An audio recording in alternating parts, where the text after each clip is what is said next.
Olá, seja bem-vindo, bem-vinda, bem-vinde ou bem-vindix. A partir de agora você adentra o universo do Não Existem Mais Cartas podcast. Um conteúdo derivado do processo do documentário que vai retratar o relacionamento à distância entre casais de vários formatos separados durante a pandemia do Covid-19.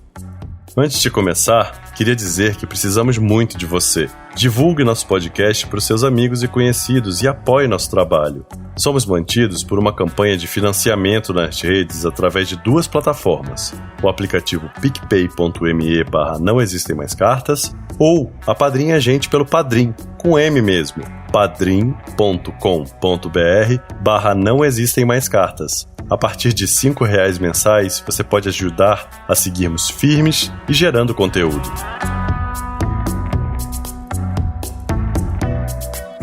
Neste 6º episódio, vamos conhecer a história do Heitor, companheiro da Helena que não vê obstáculos em oceanos e pandemias, só vê um sentimento que cresce. Essa entrevista foi gravada no dia 15 de maio de 2020.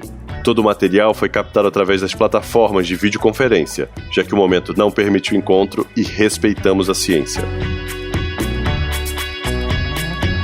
Eu sou o Arthur Schmidt, diretor e criador desse projeto, e a partir de agora você ouve a 6ª entrevista do Não Existem Mais Cartas podcast. Simbora!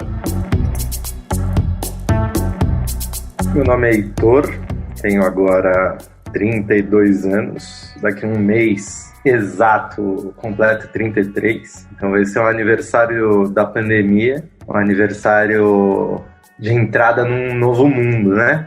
E estou empolgado com esse novo mundo. Obviamente, é uma situação difícil que a gente está vivendo, tem muita gente sofrendo, mas só tem que o que está dado pelo mundo está dado, né? Então a gente tem de tentar processar isso e reverter numa melhor ação possível, né, sobre o mundo, assim, né? Tem uma coisa que eu gosto, que tem sido meio um lema, assim, é o pessimismo do pensamento e o otimismo da ação. Então, é o que eu estou tentando fazer para não adoecer, para permanecer forte e, enfim, tentar ter uma boa existência, assim, não só para mim, mas como para o que mais eu puder colaborar para os outros, né?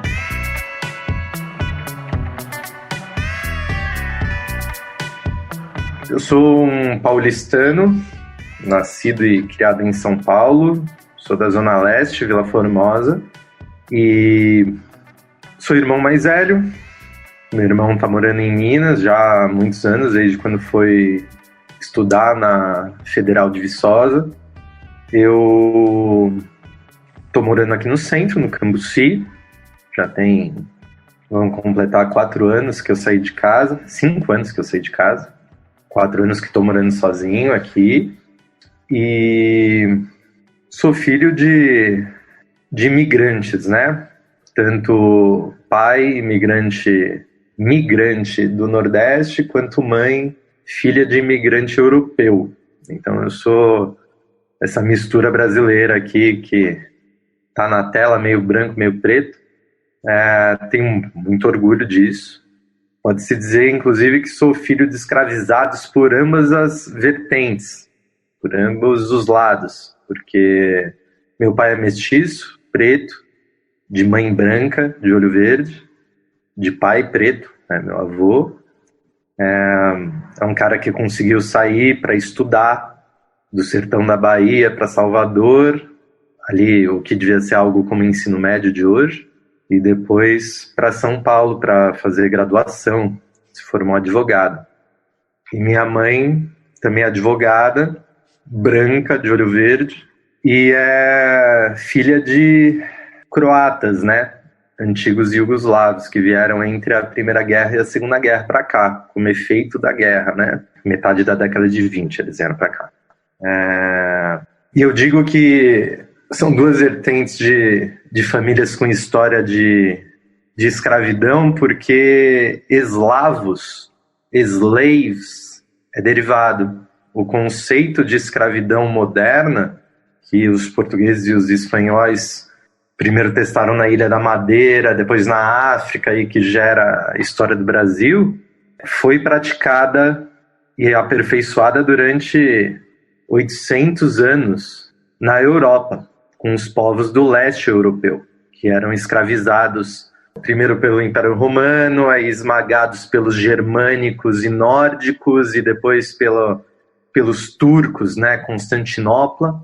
Então é toda aquela população daqueles vários países, inclusive, né, croatas, eslovacos, da Polônia para baixo ali até a barreira da Rússia, que também era outro império, né, que se formou. Então, tipo, eram populações que formam esse grupo eslavo e que foram, enfim, dominadas e massacradas desde o final do Império Romano até século XV, XVI. E é muito doido quando você descobre isso, né? Quando você vai pesquisar certo eslavo, o que é Frenulovich, né? Da onde que vem? E aí você vai ler e é uma coisa que você olha assim e fala, uou! E, enfim, e eu cresci nessa família, né? Eu uso o sobrenome Frenulovich, que é o sobrenome da família da minha mãe, muito porque foi um processo, né? Essa descoberta toda. Quando eu estava no ensino médio e depois início da faculdade, estudei Ciências Sociais, né? Na FEFLESH, na USP, e calha com o momento em que, né, eu passo a ter uma assinatura, né, que é quando eu começo a me interessar e a estudar cinema em paralelo à graduação em Ciências Sociais, né? Ali, logo no início do segundo ano, quando eu tinha 18, e faço um curso de roteiro com William Inestrosa, que foi durante 10 anos coordenador dos programas brasileiros do Festival de Curtas aqui de São Paulo. E o último filme da Mostra Brasil 10, que é o Memórias Externas de uma Mulher Serrilhada, que fala dessa questão, é um filme todo feito com webcam e câmera de celular, e fala dessa questão de que a nossa imagem já não nos pertence, a gente está sendo filmado o tempo todo, e como isso se dá em diversos olhares, ou seja, né, um olhar passado e um olhar para o futuro, onde as imagens já não se pertencem a ninguém. Eu acredito que no meio de tudo isso, a gente tem essa produção de curta que pulsa falando de valores que estão em volta. A gente tem essa gama de pensamentos na programação. Que para mim ele tipo, eu brinco que ele é meu pai, assim, no cinema, porque foi ele que me mostrou o cinema e do tipo, nossa, existe cinema brasileiro e nossa, existe a possibilidade de fazer isso e, sabe, tipo, foi ele que durante 3 meses de um curso que ele ministrou aos sábados numa oficina cultural do estado de São Paulo, no Tatuapé, se chamava Oficina Cultural Raul Seixas. E foi ali que eu tive contato e depois foram vários anos de integração com a turma, dirigi 3 curtas logo ali entre 2006 e 2007. Depois, a partir de 2008, começo a assumir funções de produção, de interagir com outras turmas, tanto da ECA, da USP, quanto da AIC e depois da FAAP, enfim. E aí, em 2008, participo do primeiro longa como segundo assistente de produção de elenco. Um longa chamado Meninos de Quixute, filme de época e tal. E é isso, né? Imagina, um menino de 21 anos num longa-metragem, assim. Então foi uma experiência épica, assim. De 2006 para cá, tô nessa jornada. A partir de 2012, junto de Lucas e Paulo, que eu conheci nesse mesmo longa de 2008, nós formamos os Meus Russos, que é esse nosso espaço de criação, esses 3 produtores, e que é meio um local de encontro para a gente poder pensar e agir e juntar outras figuras de direção, de roteiro, enfim. Essa jornada agora são 6 curtas lançados e um longa por vir aí em 2021, que a gente está finalizando agora. E é o modo como nós nos expressamos, né? Diferente de outras coisas que eu faço para fora como técnico, né? E é isso, né? Foi uma longa jornada até eu conseguir fazer essa separação, né? Entre o que é meu trabalho técnico e o que é esse meu espaço de realizador, produtor, onde eu atuo artisticamente, junto das outras figuras que a gente aglomera ao redor de determinado projeto. Então, isso daí foi uma das coisas que a pandemia acabou, acho que sedimentando, sabe? Conseguiu solidificar essa grande imagem, como a gente vai repensando o que é importante, né? Eu acho que as primeiras 2, 3, 4 semanas de isolamento foi muito isso, assim, de você conseguir processar o que estava acontecendo e fazer um balanço da sua vida. Foi meio... Por isso que eu digo, eu devo ser uma das poucas pessoas que está gostando da pandemia e do isolamento do ponto de vista pessoal, assim, porque é isso, conseguindo repensar coisas. E também outros aspectos, né, aspectos afetivos e tudo mais, está sendo muito bom, assim, de poder voltar a falar com pessoas que a vida, sabe, ia afastando por conta das várias pressões, sabe, desse modus operandi imposto, né, pelo neoliberalismo e tal, né, essas coisas de precisar ser produtivo, de precisar ter dinheiro e, tipo, interagir de determinados modos, e essa busca por um pretenso sucesso, sabe, tipo, é uma construção ideológica fodida, né, e que domina a gente, assim. Eu acho que para mim isso daqui é muito uma experiência de reflexão, e eu tenho uma postura cada vez mais antiliberal, então, sabe, não quero voltar ao que é esse antigo normal. Para mim, assim, se nós como sociedade retornarmos a esse antigo normal, cara, a gente realmente tá indo mal, sabe? Porque a pandemia vai passar, é óbvio que vai passar. Tipo, o conhecimento humano vai lidar com ela, não quer dizer que é fácil, mas vai lidar, e a gente está muito melhor preparado do que na última grande pandemia, né, que, sei lá, gripe espanhola, que na verdade iniciou nos Estados Unidos. Se passou um século de lá para cá, né, e... Então é isso, eu acho que eu me vejo como um otimista pragmático, talvez, mas também como um sonhador, lógico, porque se a gente não estiver nessa posição vivendo, né, o que a gente tá fazendo? Aceitar as coisas não dá, né? A gente terá daqui pessoas que vão sair com muita verdade no corpo, na alma, na sua vida, e que vão sair totalmente transformados disso tudo. Essas possivelmente serão nossas novas lideranças. Nós vamos sair daqui com uma massa de pessoas, eu não sei proporcionalmente que quantidade, mas eu tenho certeza, com muita vontade de abraço, de convívio, de estar junto. A vida presencial vai ganhar muito mais valor. A gente vivia até pouco tempo virtualmente. Nós estávamos do lado de fora e não curtimos, porque estávamos fotografando, estávamos postando. A gente vivia a vida virtual. Estávamos no mundo, mas não estávamos no mundo. Agora estamos em casa morrendo de saudade do mundo. E aí nisso, falando do âmbito familiar, assim, acho que tem sido bom, inclusive, no que diz respeito, sobretudo, ao contato com minha mãe, porque é isso, eu e meu irmão acabamos indo para caminhos muito distintos dos meus pais, né? Eu faço uma leitura deles como duas pessoas, né, moldadas pelo tempo deles, né? Que se tornaram jovens adultos na década de 70, logo depois do AI-5, e que conseguiram acesso ao nível superior, né? Então, e naquele momento é aquilo, escutava essa frase, né? Ter o canudo, né? Quando eu era pequeno eles falavam isso.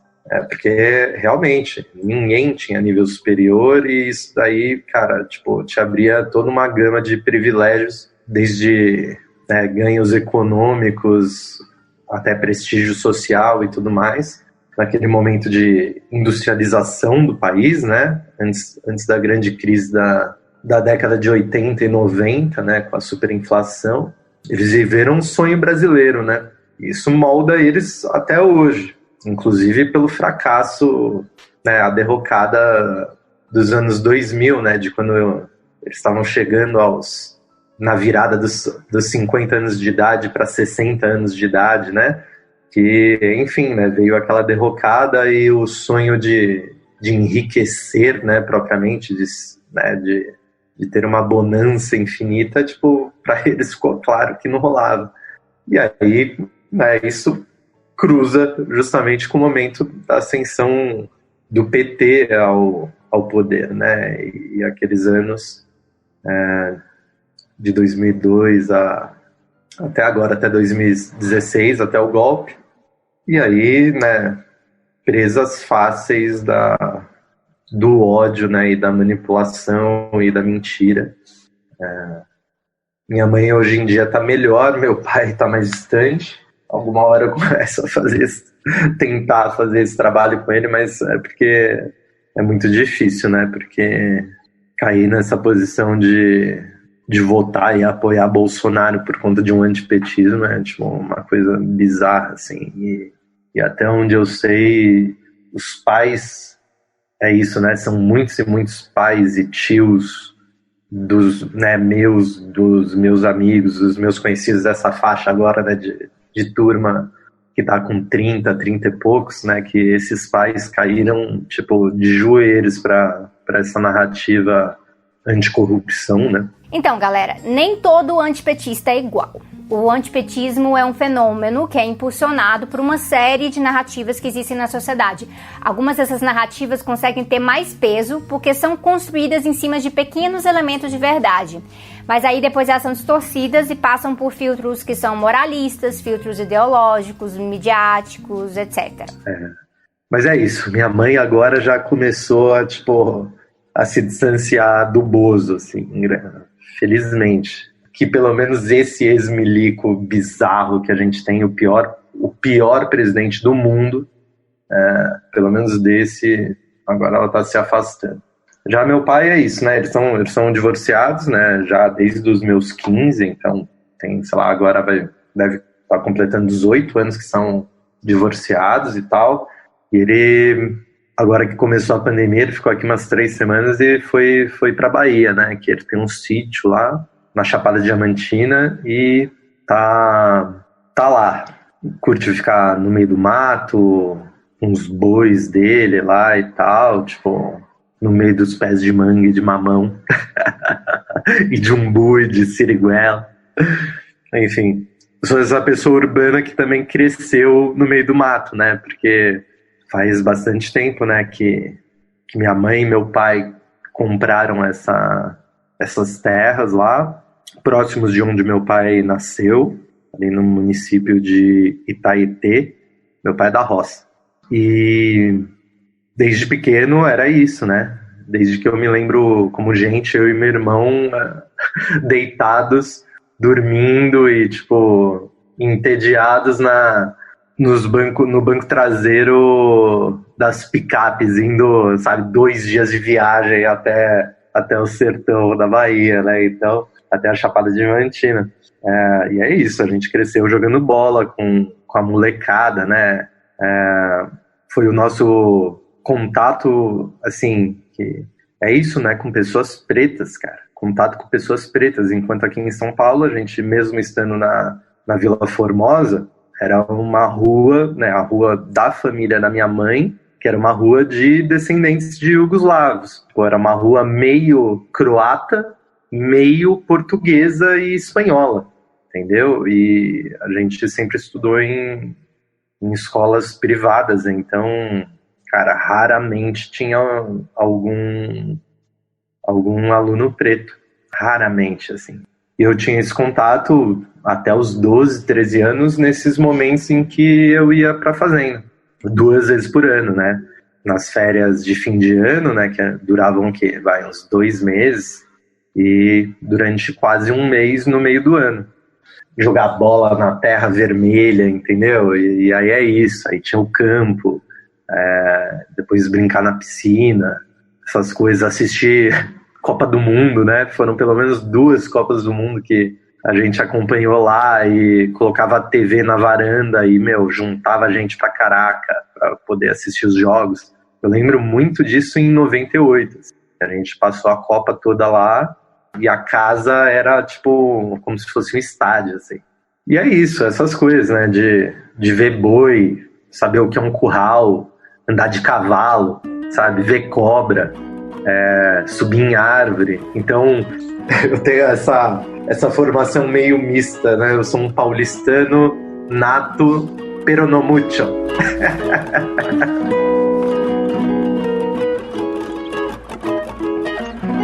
Where could we wanna go tonight?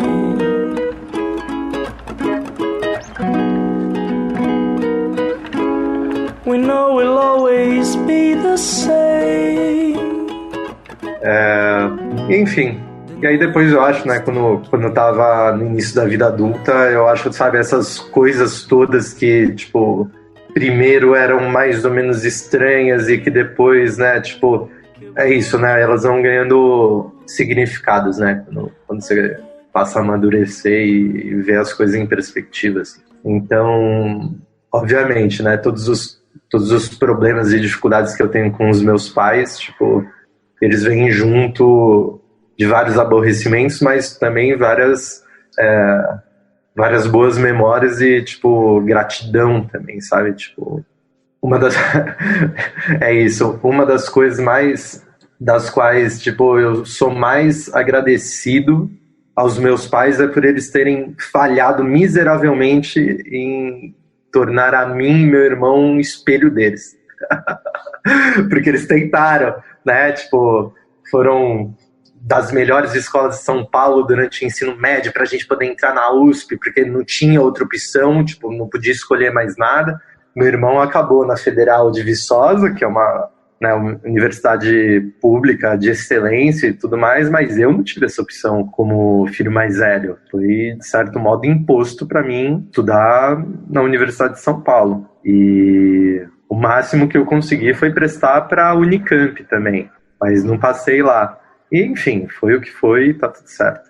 Mas é muito louco, de certo modo, eles tentaram de tudo, né? Tipo, a imposição do direito, né? Como o grande caminho e tudo mais. Então, os meus conflitos com meu pai e com minha mãe também vêm muito de uma frustração deles. Acho que meu pai já superou essa parte, mas da minha mãe é isso, né? A dificuldade de entender o que eu faço. Eu acho que consegue ficar feliz quando a gente recebe algum prêmio, né? Porque é isso, né? É uma lógica meio de sucesso, né? Essa lógica neoliberal, mas só tem que é isso, não consegue entender os processos, não consegue entender tipo, como você se dedica a algo durante 5 anos, 7 anos e do tipo, e não tem um ganho financeiro proporcional a isso, do tipo, é toda uma dificuldade assim que eu já desisti, assim, eu acho que aos poucos ela vai entendendo, mas só tem que, acho que nunca vai chegar num lugar pleno e tudo bem. Como é que foi porque você se coloca como entendendo esse teu privilégio, né? Que teve esses pais que tiveram essa ascensão financeira, né? Ambos emigrantes e imigrantes, né? Como esse privilégio possibilitou você fazer cinema? Primeiro, por nunca ter sido uma pessoa que, tipo, que soube o que é a fome.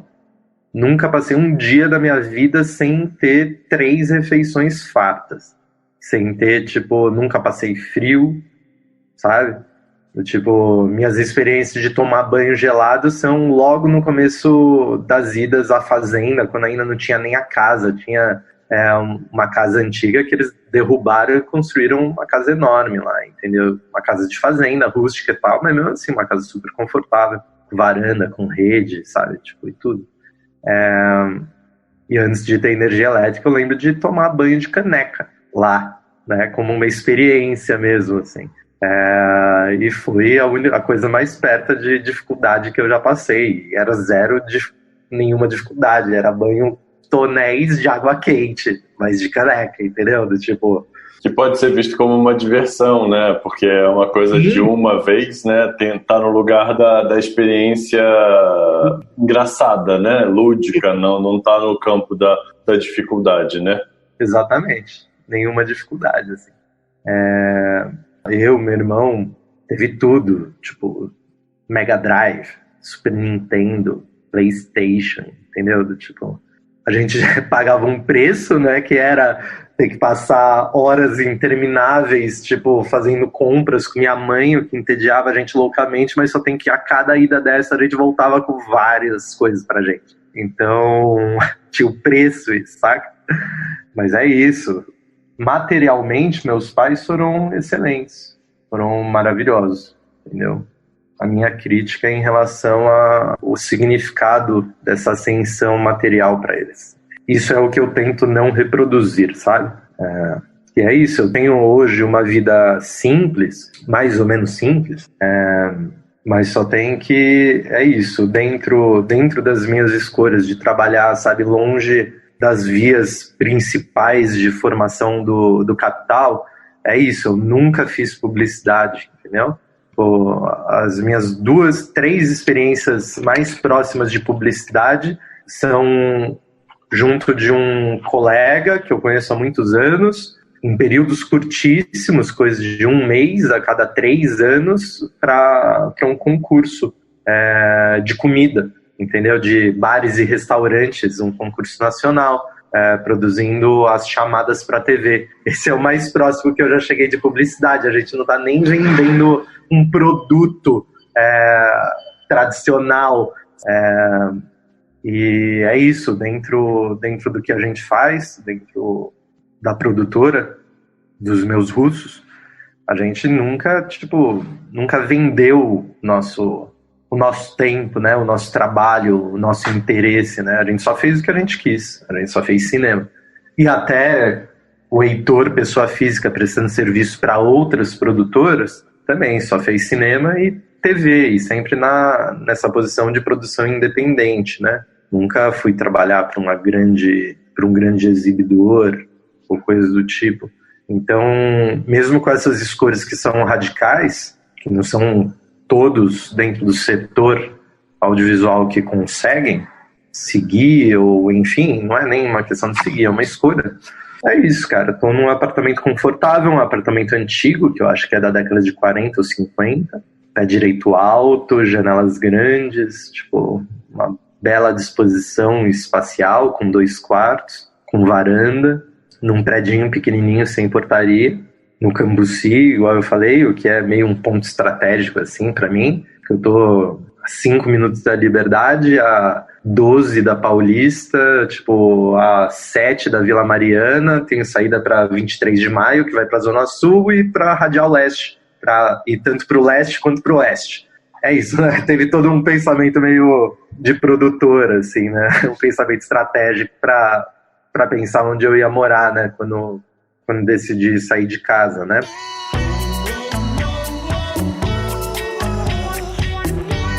Queria saber agora como é que foi que a Helena chegou na sua vida, como é que vocês se encontraram, e aí a notícia da pandemia e a impossibilidade de se ver. O encontro, a Helena veio num projeto, num longa que a gente fez juntos ano passado, 2019. A gente se conheceu porque ela foi terceira assistente de direção, que é o diretor de produção. Então, desde antes do início da pré, no final da preparação, ela acabou surgindo, iniciando ali, junto do Joel Zito Araújo, diretor, enquanto a gente estava produzindo as locações, né, os cenários para o filme. E, enfim, era a relação normal, né, de funções relativamente distantes, né? Tipo, a minha conversa era com o Joel, com o diretor, ou com o Thiago, primeiro assistente de direção. Era aquela convivência de oi, tchau, e, né, cordial. E aí foi passando toda a pré-produção, né? Isso daí é um processo de 6, 7 semanas, até que a gente começou a etapa de gravação. A gente estava trabalhando praticamente só no Bexiga, que a narrativa se passava lá, então, enfim, foi uma experiência super, assim, de meses vivendo, né, o projeto.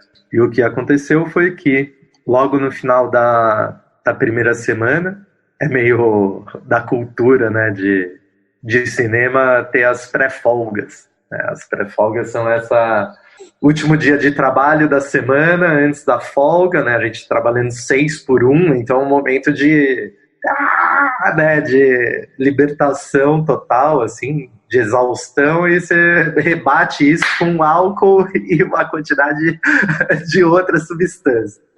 E a gente, as diárias 5 e 6 dessa primeira semana de trabalho foram externas na 13 de maio, que, a gente fechou a 13 de maio, a gente causou no bairro inteiro, entendeu? Para fazer umas cenas enormes, com a equipe de 150 pessoas, entendeu?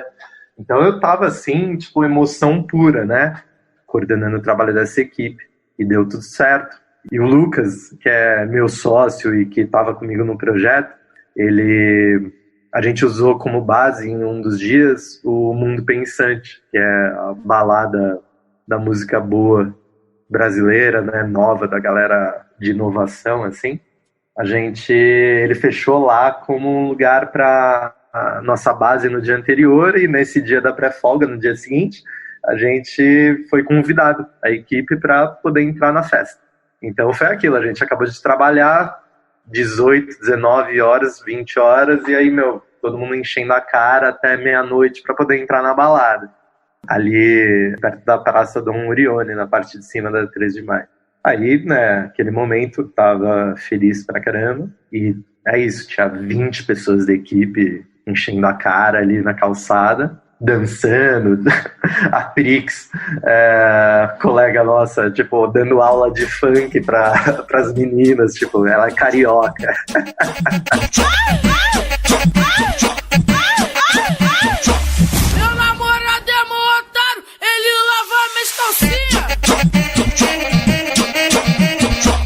Então eu tava lá, descendo até o chão. E, enfim. E aí foi nesse momento que a gente tava ali próximo da Helena, e a gente acabou conversando mais. A gente acabou tendo um contato diferente, assim. E acabou surgindo um clima ali.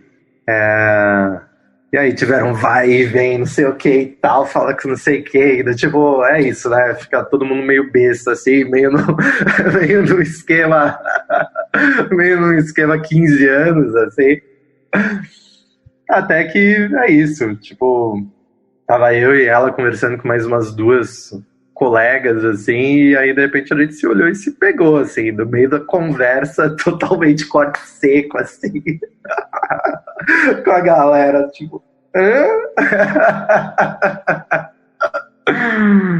E daí foi isso, foi assim que a gente se conheceu ou reconheceu, né?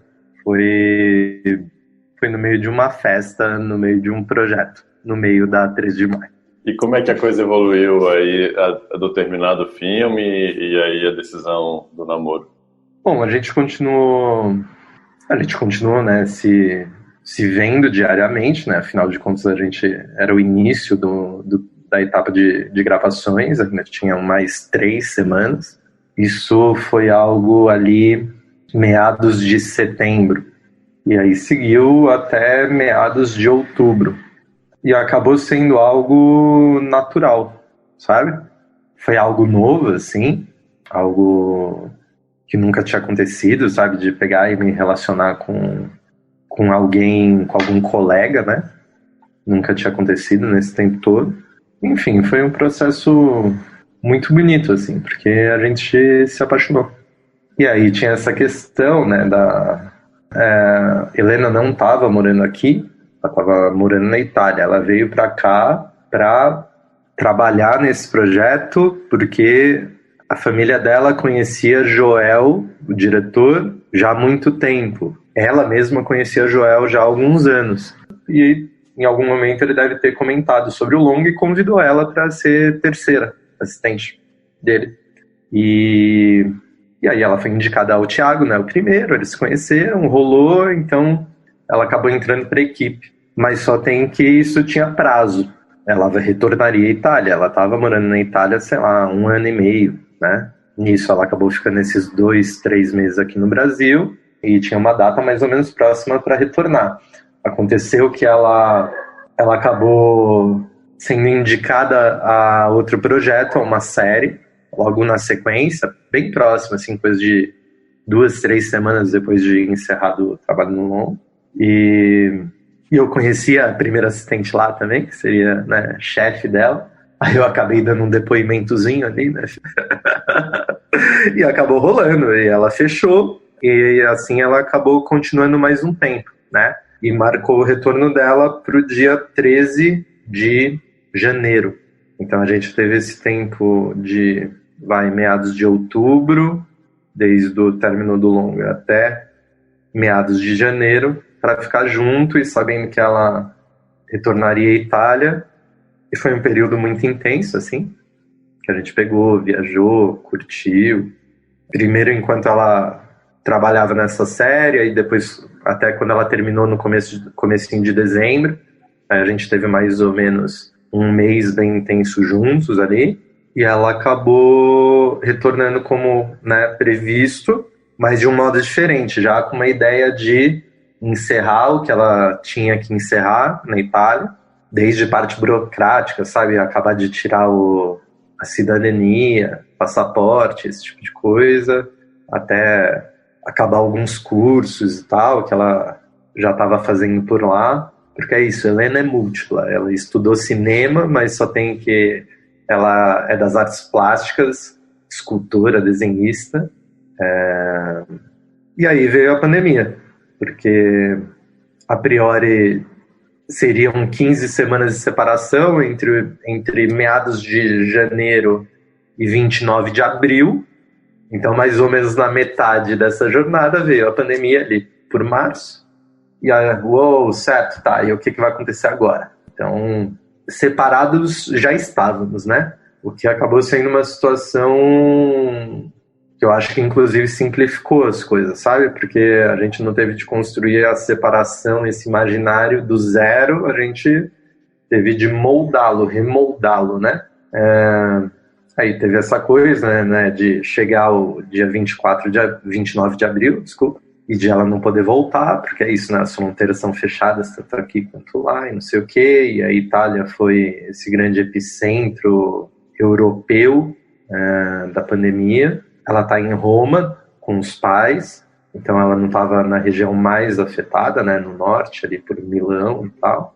E isso tudo acabou até tendo um lado bom, assim, porque ela conseguiu ficar com os pais nesse período todo mais grave, né, que agora, né, recentemente, acho que tem 1 ou 2 semanas, talvez essa daqui seja a 2ª semana, relaxou o isolamento lá e tudo mais, voltou a abrir, né, parte dos comércios, as pessoas podendo voltar a sair, não sei o quê, mas só tem que a pandemia ainda existe. E os pais dela, né, já tem mais de 60 também, então isso acho que é algo que acabou sendo bom de ela estar esse tempo todo de pandemia com eles, porque acho que ela ficaria muito aflita, sabe? De estar separada por um oceano, sabe? Em outro continente e acontecer alguma coisa com eles, saca? Agora eu acho que já tiveram, né, desde essa reabertura, já teve pelo menos uma nova prorrogação de datas, assim, né? Porque estavam todos os voos suspensos, aí passou para 1º de junho, uma possível reabertura de fronteiras, mas eu acho que já voltou a mudar. Então, assim, a gente está meio num momento de não saber bem quando que vai ser esse retorno, sabe? E eu também não quero ser a pessoa que pressiona a separar ela dos pais e, sei lá, imagina se acontece alguma coisa, entendeu? Se imagina se acontece alguma coisa, tá permeando muita gente agora, né? Queria te perguntar qual é o formato, né, da relação de vocês e que você falasse um pouco, já que você abriu esse campo, das inseguranças, do desejo, como é que está posicionado isso agora, com essa incerteza do 1º de junho, da incerteza do retorno? Queria que você tentasse falar um pouco, você pode? A gente se fala todos os dias mais de uma vez por dia, por voz. Tem esse desnível, né, de 5 horas de diferença, né, entre São Paulo e Roma. Então é muito aquela coisa, assim, quando Eu acordo de manhã, ela tá perto do horário do almoço, sei lá, 13, 14, 15 horas. Então, tem essa chamada de quando eu acordo e tem a chamada de antes dela dormir, que aí já são, sei lá, umas 18, 19 aqui, que para ela é meia-noite, 1 da manhã. Então tem essas duas grandes balizas e durante o dia a gente vai trocando tudo que a gente acha que... tudo que a gente vai compartilhando, assim, do que você está fazendo, o que você viu, o que você está pensando e tudo mais. Aí tem essas trocas intermediárias, assim, vamos chamar.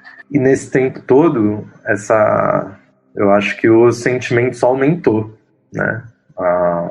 Essa separação que era programada e que teve que ser ressignificada, tipo, ela só fez radicalizar, assim, o sentimento, sabe?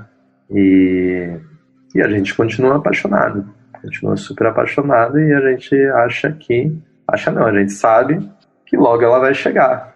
A gente não tem a data, mas ela vai chegar. E o plano é ela chegar pra gente ficar junto, entendeu?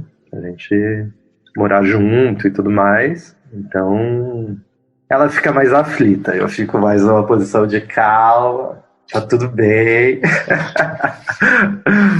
Já está dando certo. E é isso, né? Uma grande experiência de vida, assim. A puta história. Pra gente contar e, sei lá, e formar essas lembranças todas, né? Então, sei lá, é o melhor possível. O modo com o qual a gente está lidando. A gente cria rotinas juntos, sabe? Igual rotina de leitura, de poder voltar a ler ficção, sabe? Aí estamos agora no 5º livro, desde o início da pandemia, desde março.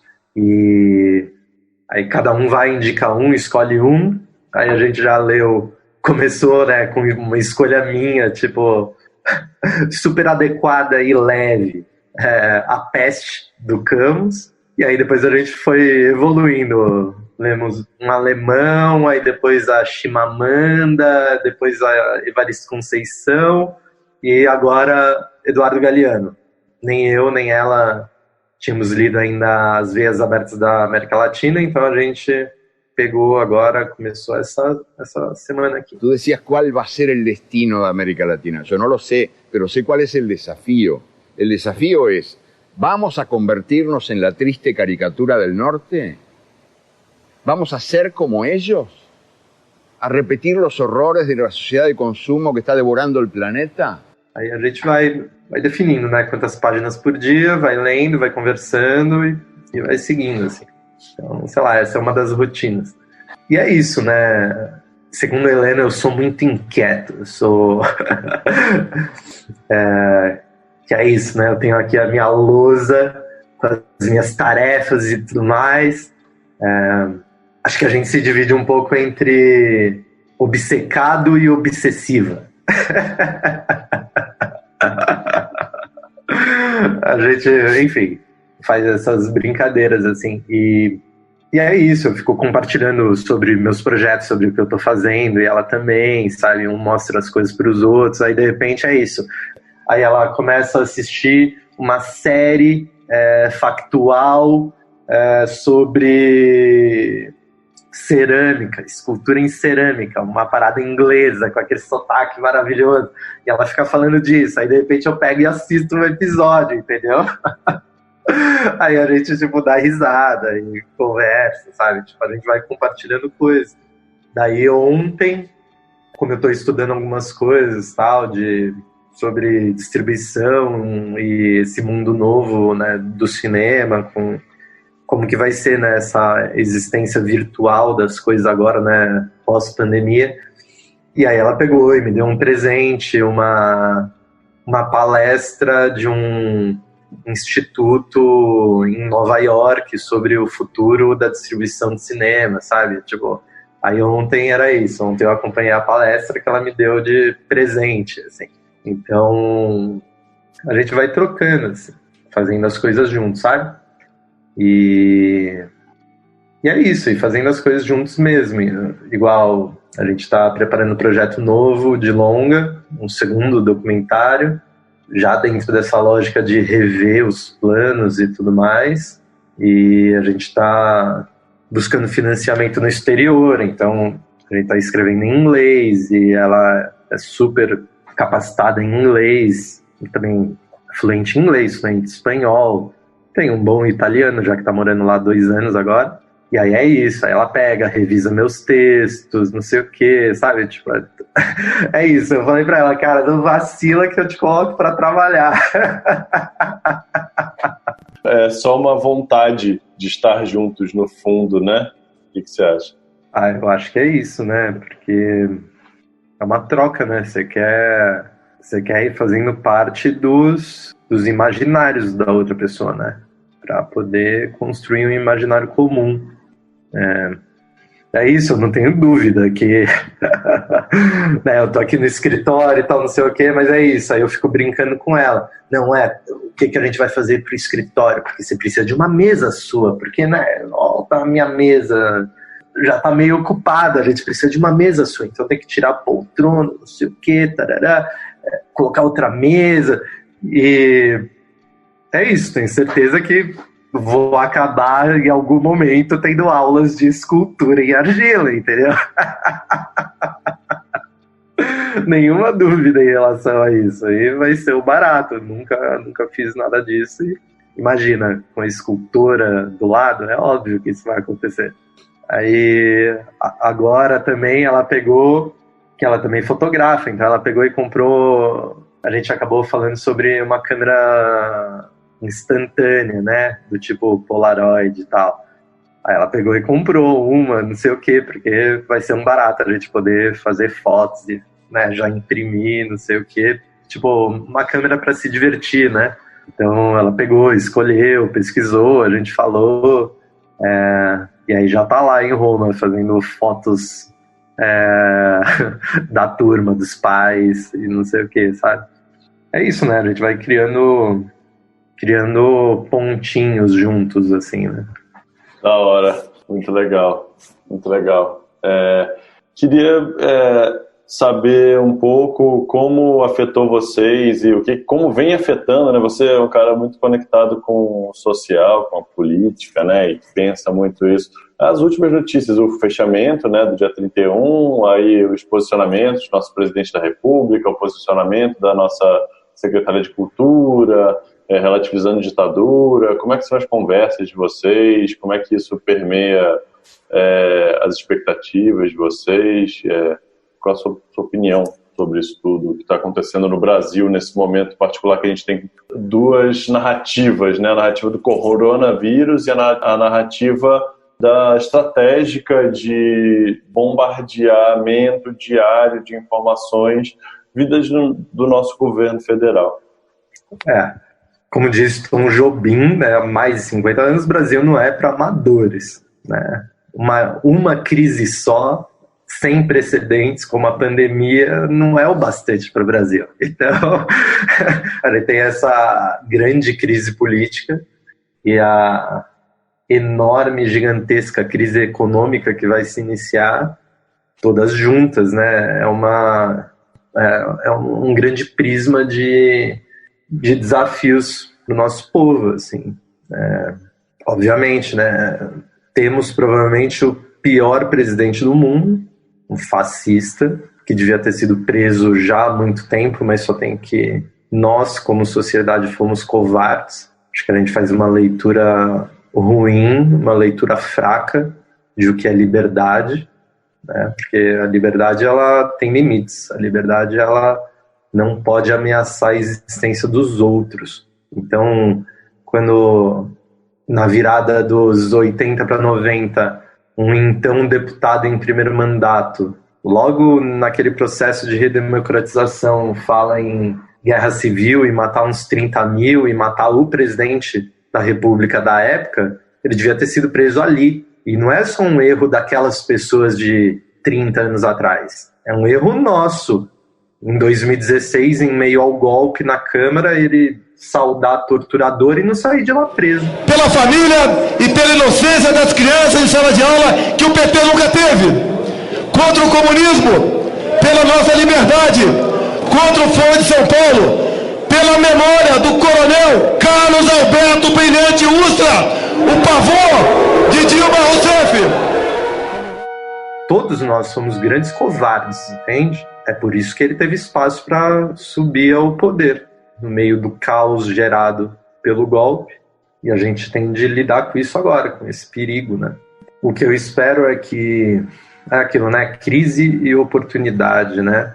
Que isso sirva para que as pessoas, sobretudo as pessoas mais desamparadas, percebam o nível de desigualdade em que a sociedade brasileira está formatada, sabe? E eu acho que, assim, eu gostaria que essa crise, que esse sofrimento todo sirva para que isso fique mais claro para as pessoas, entende? Porque uma ajuda em meio à pandemia de R$600 que expõe as pessoas na rua, que, tipo, humilha elas para conseguir um benefício, sabe?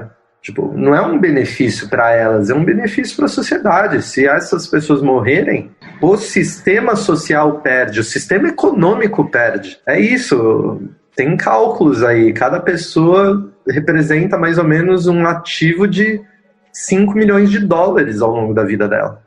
Cada pessoa é isso, geração de riqueza, né? E riqueza é isso, riqueza é pão, riqueza é a cadeira em que você está sentado, a tinta que foi utilizada para pintar a sua parede bonitinha, entendeu? Tipo o ar-condicionado. Isso é riqueza, é material. É isso que os países produzem e que as pessoas usam. Um número numa tela de computador é só poder. E esse poder tem que ser repartido, entendeu? Não estou dizendo que ninguém pode ter um helicóptero. Pode ter, desde que ninguém passe fome, que ninguém tenha dificuldade de vestir os filhos, que ninguém tenha dificuldade de colocar eles para estudar, que nenhuma criança tenha de trabalhar, que não exista mais escravidão, porque ela existe. Não estou nem falando dessa neo-escravidão pós-abolição de 1888, porque é uma pós-escravidão que a gente vive mesmo, uma neo-escravidão, uma escravidão velada. É contra essa escravidão que a gente tem que lutar. É complexo. Bom, como é que se articula politicamente, quais as medidas que devem ser pressionadas, como é que a população pressiona para que exista uma nova normalidade, uma nova sociedade? Como é que você imagina esses caminhos? Eu sinto que o nosso caminho ele está na inovação e no uso, sabe, do conhecimento humano. A gente tem de fortalecer a ciência, a educação e a arte. Então, eu acho que a solução ela tá por aí. Assim, quero só dizer, tá? Qualquer coisa meio malthusiana, sabe? De controle de população e tudo mais, tipo, eu vejo com muitos pontos pra gente ter cuidado, sabe? Porque pra cair numa posição escrota e novamente fascista, cara, é um pulo. Mas a gente está nesse momento de o fascismo mobilizado com essas hostes de 15% a 30% da população, o que é muito, o que é suficiente para mantê-lo no poder, apesar de todos os absurdos, com essas grandes divisões institucionais, com militares e o judiciário, que é a parte mais forte da burocracia estatal, apoiando ele, o capital dividido, mas ainda ganhando, então ainda junto, e legislativo e sociedade civil resistindo. É esse o desenho que a gente tem, sabe? Então, para a gente superar isso, a gente precisa de um movimento de união. E eu acho que o movimento de união, ele está num grande gesto, colocando juntos os dois grandes inimigos que fundaram essa grande polarização, que é PSDB e PT. A gente precisa de uma chapa PSDB e PT e acabar com as bobeiras, entendeu? Dos dois lados. Assim, para mim, a gente precisa de um laboratório disso aqui na cidade, com Covas e Suplicy numa chapa, entendeu? Não tem por que a gente trocar o prefeito está trabalhando bem, o prefeito acabou de comprar uma briga com a classe média, que é quem tem carro, velho, com esse rodízio radical para forçar o isolamento, velho. Desculpa, corajoso pra caralho, entendeu? Ele não tá ligando pra reeleição dele. Imagina, ano de eleição, ele tá fazendo o que tem que fazer. Inclusive, é isso, né? Ele quase morreu, ele tem câncer. Então, do tipo, certamente isso sensibilizou ele também. E, sabe, então, por que mudar?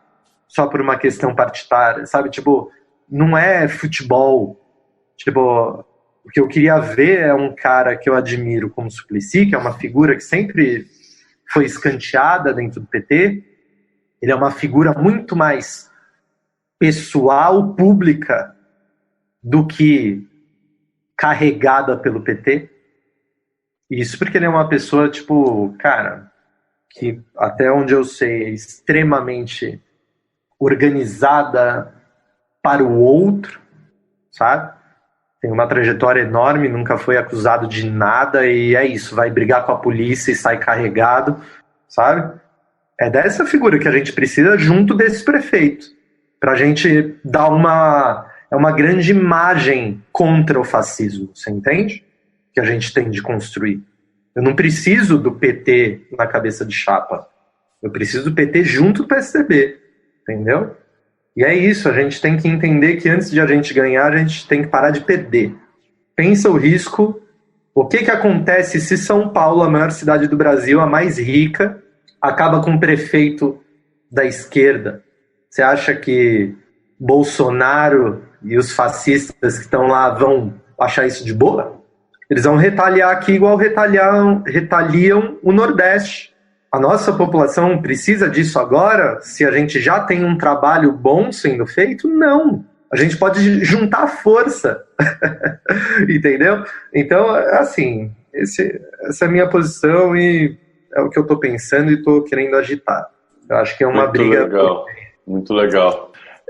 Queria que você tentasse organizar a fala desse Bruno Covas, tem câncer, da pandemia e como isso pode ser potente agente de transformação. Assim, tem uma coisa que parece que para mim é meio clara, assim, né? Muitas pessoas, elas precisam de exemplos próximos para se tocar, para que a ficha possa cair, né? Não estou dizendo que é o caso do nosso prefeito, mas eu acho que isso tem um efeito, certamente, né? Como ele adoeceu e teve de encarar a possibilidade de morte, eu acho que ele encara a possibilidade de morte na cidade de São Paulo de um modo grave como precisaria ser, sabe? Ele tem um incentivo inicial para isso, eu acho. Um incentivo de vida, que é, por exemplo, coisas que eu sei que acontecem com muitas pessoas, e não só aqui no Brasil, na Itália também. Aquela coisa de, não, eu sou forte, eu não vou pegar. Opa, até o seu vizinho morrer. Aí você fica, tipo, pianinho, né? Você fica... A realidade te alcança, né? Seu olhar muda. E assim, eu sei de gente que isso aconteceu. E nesse momento que a gente está beirando 1000 mortes dia aqui no Brasil, é isso. Eu já sei somos 200 milhões, mas essas coisas chegam, né? Então quando a gente vê esses números, né?